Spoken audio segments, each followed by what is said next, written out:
প্রিয় ছাত্রছাত্রীরা, আজকের পর্বে আলোচনা করব তোমাদের ষষ্ঠ শ্রেণী ফার্স্ট ইউনিট টেস্ট অর্থাৎ প্রথম পার্বিক অভিক্ষা 2025 তার পরিবেশ ও বিজ্ঞান বিষয়ের প্রশ্নপত্র নিয়ে। এই প্রশ্নপত্রটি সম্পূর্ণ যে প্রশ্নগুলো রয়েছে তার উত্তরগুলো আলোচনা করব এবং বলবো যে পর্বটি তোমরা প্রত্যেকে প্রথম থেকে শেষ পর্যন্ত দেখো। এটি একটি অরিজিনাল প্রশ্নপত্র, তাই অবশ্যই উত্তরগুলো তোমরা প্রত্যেকে মিলিয়ে নাও এবং প্র্যাকটিসও করে নাও। পাশাপাশি বলবো এই প্রশ্নপত্রটি যদি তোমাদের প্রয়োজন হয় তোমরা টেলিগ্রাম থেকে এটি সম্পূর্ণ ফ্রিতেই ডাউনলোড করে নিতে পারবে। তো টেলিগ্রামের লিঙ্ক এই ভিডিও ডেসক্রিপশন বক্সে কিন্তু দেওয়া রয়েছে, তোমরা সেখান থেকে যুক্ত থাকো এবং অবশ্যই তোমরা কমেন্ট করে জানাবে যে পিডিএফ প্রয়োজন আছে কি না। তো প্রথমেই তোমাদের বলে রাখি যে এটা কিন্তু 30 নম্বরের প্রশ্ন সেট রয়েছে, তোমাদের 30এই কিন্তু পরীক্ষা হবে। প্রথমেই রয়েছে সেটা হচ্ছে 10 মার্কসের 10টা এমসিকিউ প্রশ্ন, ঠিক আছে। তো এইগুলো দেখো, তোমাদের বলে দিই প্রথমে। যেমন একে রয়েছে কি যে সঠিক উত্তর নির্বাচন করো 10টি। প্রথম ক, পালিশ করার জন্য যে রজন লাগে সেটা পাওয়া যায়, তো সেটা কোন গাছ থেকে পাওয়া যায়? উত্তর হচ্ছে পালিশ করার জন্য যে রজন লাগে সেটা পাওয়া যায় কিন্তু উত্তর পাইন গাছ থেকে। খ, শ্বাস ছাড়ার সময় আমরা কোন গ্যাস ত্যাগ করি? Nitrogen, hydrogen, carbon die oxide. এটার উত্তর করো CO2 অর্থাৎ কার্বন ডাই অক্সাইড। গাজরের যে অংশটি আমরা খাই সেটা হলো মূল। বেরিয়ামের যে চিহ্ন সেটা করো BE, ঠিক আছে। লিপ ইয়ার একটি পর্যাবৃত্ত ঘটনা, কারণ দেখো লিপ ইয়ার কিন্তু প্রতি 4 বছর অন্তর হয়। লিপ ইয়ার অর্থাৎ কি অধিবর্ষ, এটা প্রতি 4 বছর অন্তর ঘটে বলে এটি একটি পর্যাবৃত্ত ঘটনা। আর অপর্যাবৃত্ত কোনটা? যেটার নির্দিষ্ট কোনো টাইম নেই বা নির্দিষ্ট অন্তর ঘটে না, সেটি হচ্ছে অপর্যাবৃত্ত। আর মানুষের দ্বারা সৃষ্ট কোনো ঘটনা। চ, তাপ ও তড়িতের সুপরিবাহী একটি অধাতু হলো গ্রাফাইট। সিল্ক পাওয়া যায় কার্পাস গাছ থেকে, রেশম মথ থেকে, সিঙ্কোনা গাছ থেকে। এটা হচ্ছে রেশম মথ থেকে। ভিটামিন এ আমাদের যে অঙ্গটি ভালো রাখতে সাহায্য করে তা হলো চোখ। আবার ঘুরিয়ে যদি দেওয়া হয় যে কোন ভিটামিনের অভাবে রাতকানা রোগ হয়, তাহলে হবে ভিটামিন এ। মানে ভিটামিন এ যদি অভাব হয় তাহলে কিন্তু রাতকানা রোগ হবে। আর ভিটামিন এ হচ্ছে কোন অঙ্গ ভালো রাখবে? চোখ। ভিটামিন এ যদি ঠিকঠাক থাকে তাহলে চোখ ভালো থাকবে।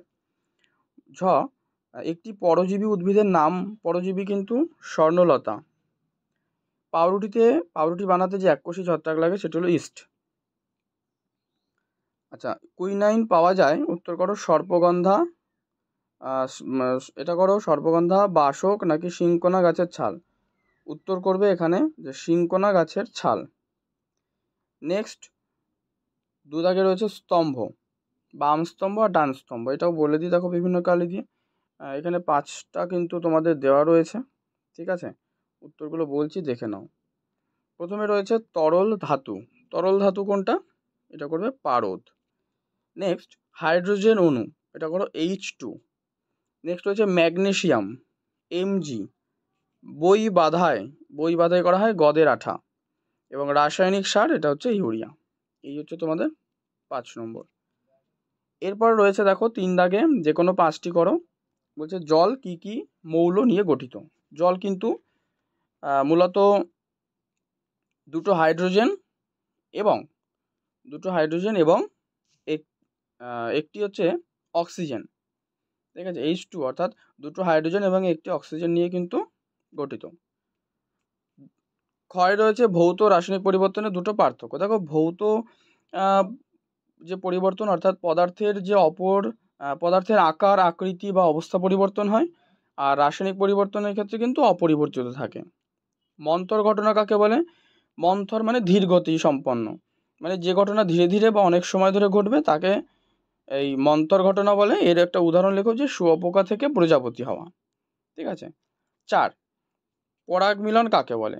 উদ্ভিদের একটি ফুলের পরাগধানী থেকে অন্য ফুলের গর্ভমুণ্ডে পরাগ রেণুর স্থানান্তরের যে প্রক্রিয়া তাকে কিন্তু এই পরাগ মিলন বলা হয়। রয়েছে সাগর কুসুম ও ক্লাউন মাছ কিভাবে একে অপরকে মিথজীবীর পুষ্টিতে সাহায্য করে? এটা করো, ক্লাউন মাছ সাগর কুসুমের বিষাক্ত কোষ থেকে সুরক্ষিত থাকে এবং সাগর কুসুমের যে খাদ্য সংগ্রহে সাহায্য করে। চ, অক্সিজেনের দুটি ধর্ম। অক্সিজেনের দুটো ধর্ম করো, যে দেখো অক্সিজেন কিন্তু বর্ণহীন, গন্ধহীন, স্বাদহীন এবং একটি গ্যাস, তাই না?